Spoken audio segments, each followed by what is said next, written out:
خالد بنت خالد بن سعید رضی اللہ عنہ نے بیان کیا کہ میں رسول اللہ صلی اللہ علیہ وسلم کی خدمت میں اپنے والد کے ساتھ حاضر ہوئی۔ میں اس وقت ایک زرد رنگ کی قمیص پہنے ہوئی تھی۔ حضرت صلی اللہ علیہ وسلم نے اس پر فرمایا، سنا سنا۔ عبداللہ نے کہا کہ یہ لفظ حبشی زبان میں عمدہ کے معنی میں بولا جاتا ہے۔ انہوں نے بیان کیا کہ پھر میں مہر نبوت کے ساتھ جو آپ کی پشت پر تھی کھیلنے لگی تو میرے والد نے مجھے ڈانٹا، لیکن حضرت صلی اللہ علیہ وسلم نے فرمایا کہ اسے مت ڈانٹو۔ پھر آپ نے خالد کو درازی عمری کی دعا دی کہ اس قمیص کو خوب پہن اور پرانی کر، پھر پہن اور پرانی کر، اور پھر پہن اور پرانی کر۔ عبداللہ نے کہا کہ چنانچہ یہ قمیص اتنے دنوں تک باقی رہی کہ زبانوں پر اس کا چرچا آ گیا۔ صحیح بخاری حدیث نمبر 3071۔ شعبہ نے بیان کیا، ان سے محمد بن زیاد نے اور ان سے ابو ہریرہ رضی اللہ عنہ نے بیان کیا کہ حسن بن علی رضی اللہ عنہ نے صدقے کی کھجور میں سے جو بیت المال میں آئی تھی ایک کھجور اٹھا لی اور اپنے منہ کے قریب لے گئے، لیکن حضرت صلی اللہ علیہ وسلم نے انہیں فارسی زبان کا یہ لفظ کہہ کر روک دیا کہ کاخ کاخ، کیا تمہیں معلوم نہیں کہ ہم صدقہ نہیں کھایا کرتے ہیں؟ صحیح بخاری حدیث نمبر 3072۔ ابو ذرا نے بیان کیا، کہا کہ مجھ سے ابو ہریرہ رضی اللہ عنہ نے بیان کیا کہ نبی کریم صلی اللہ علیہ وسلم نے ہمیں خطاب فرمایا اور غلول خیانت کا ذکر فرمایا۔ اس جرم کی ہولناکی کو واضح کرتے ہوئے فرمایا کہ میں تم میں سے کسی کو بھی قیامت کے دن اس حالت میں نہ پاؤں کہ اس کی گردن پر بکری لدی ہوئی ہو اور وہ چلا رہی ہو، یا اس کی گردن پر گھوڑا لدا ہوا ہو اور وہ چلا رہا ہو، اور وہ شخص مجھ سے کہے کہ یا رسول اللہ میری مدد فرمائیے، لیکن میں یہ جواب دے دوں کہ میں تمہاری کوئی مدد نہیں کر سکتا، میں تو خدا کا پیغام تم تک پہنچا چکا تھا، اور اس کی گردن پر اونٹ لدا ہوا ہو اور چلا رہا ہو، اور وہ شخص کہے کہ یا رسول اللہ میری مدد فرمائیے، لیکن میں یہ جواب دے دوں کہ میں تمہاری کوئی مدد نہیں کر سکتا، میں تو خدا کا پیغام تمہیں پہنچا چکا تھا، یا وہ اس حال میں آئے کہ وہ اپنی گردن پر سونا چاندی اسباب لادے ہوئے ہو اور مجھ سے کہے یا رسول اللہ میری مدد فرمائیے، لیکن میں اس سے یہ کہہ دوں کہ میں تمہاری کوئی مدد نہیں کر سکتا، میں اللہ تعالیٰ کا پیغام تمہیں پہنچا چکا تھا،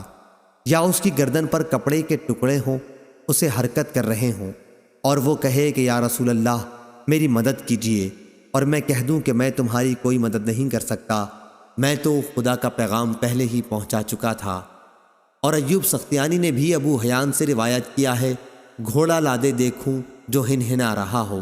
صحیح بخاری حدیث نمبر 3073۔ سفیان ثوری نے بیان کیا، ان سے عمروں نے، ان سے سالم بن ابی الجعد نے، ان سے عبداللہ بن عمر رضی اللہ عنہ نے بیان کیا کہ نبی کریم صلی اللہ علیہ وسلم کے سامان و اسباب پر ایک صاحب مقرر تھے جن کا نام کرکرہ تھا، ان کا انتقال ہو گیا۔ حضرت صلی اللہ علیہ وسلم نے فرمایا کہ وہ تو جہنم میں گیا۔ پھر صحابہ انہیں دیکھنے گئے تو ایک عبا جسے خیانت کر کے انہوں نے چھپا لیا تھا ان کے یہاں ملی۔ ابو عبداللہ امام بخاری نے کہا کہ محمد بن سلام نے ابن عینہ سے نقل کیا اور کہا یہ لفظ کرکرہ بفتح کاف ہے اور اسی طرح منقول ہے۔ صحیح بخاری حدیث نمبر 3074۔ رافع بن خدیج رضی اللہ عنہ نے بیان کیا کہ مقام ذوالحلیفہ میں ہم نے نبی کریم صلی اللہ علیہ وسلم کے ساتھ پڑاؤ کیا، لوگ بھوکے تھے، ادھر غنیمت میں ہمیں اونٹ اور بکریاں ملی تھیں۔ حضرت صلی اللہ علیہ وسلم لشکر کے پیچھے کے حصے میں تھے، لوگوں نے بھوک کے مارے جلدی کی ہانڈیاں چڑھا دیں، بعد میں نبی کریم صلی اللہ علیہ وسلم کے حکم سے ان ہانڈیوں کو اوندھا دیا گیا، پھر آپ نے غنیمت کی تقسیم شروع کی، 10 بکریوں کو ایک اونٹ کے برابر رکھا، اتفاق سے مال غنیمت کا ایک اونٹ بھاگ نکلا، لشکر میں گھوڑوں کی کمی تھی، لوگ اسے پکڑنے کے لیے دوڑے لیکن اونٹ نے سب کو تھکا دیا، آخر ایک صحابی خود رافع رضی اللہ عنہ نے اسے تیر مارا، اللہ تعالیٰ کے حکم سے اونٹ جہاں تھا وہیں رہ گیا۔ اس پر حضرت صلی اللہ علیہ وسلم نے فرمایا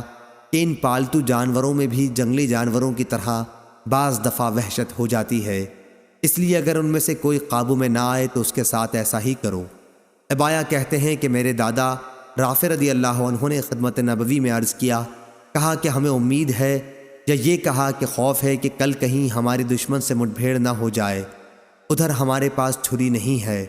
تو کیا ہم بانس کی کھپچیوں سے ذبح کر سکتے ہیں؟ آپ صلی اللہ علیہ وسلم نے فرمایا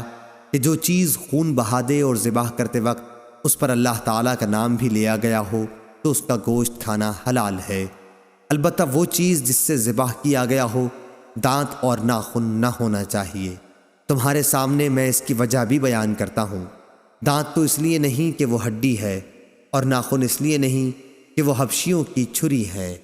صحیح بخاری حدیث نمبر 3075۔